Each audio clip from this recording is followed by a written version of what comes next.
નમસ્કાર। વડોદરાના ભાયલીમાં 7 ફૂટ પાણી ભરેલા ખાડામાં 9 ફૂટનો મગર આવી ચડ્યો। બહાર ખેંચી 5 લોકોએ મગર સવારી કરી। વડોદરા ભાયલીના ખારીયાવાસમાં વરસાદી પાણીમાંથી 5મી 7 ફૂટ ઊંડા ખાડામાં આશરે 9 ફૂટનો મગર આરામ ફરમાવી રહ્યો હતો। ભાયલી વિસ્તારમાં મગર આવી જતા લોકોમાં ગભરાટ ફેલાઈ ગયો હતો। મગર પાણી ભરેલા ઊંડા ખાડામાં આરામ ફરમાવી રહ્યો હતો। વન વિભાગની ટીમને જાણ થતાં તાત્કાલિક ઘટના સ્થળે પહોંચીને રેસ્ક્યુ કામગીરી હાથ ધરી હતી। ફાયર વિભાગના 8 જવાનો અને અન્ય 10 લોકોની ટીમે 3 કલાકની જહેમત બાદ રેસ્ક્યુ કરવામાં આવ્યું હતું।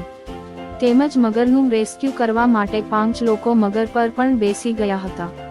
આ ઉપરાંત વડોદરાની વિશ્વામિત્રી નદીમાં 441 જેટલા મગરનો વસવાટ હોવાનું જાણવા મળ્યું છે। દીપમાલા ન્યૂઝ કલોલ।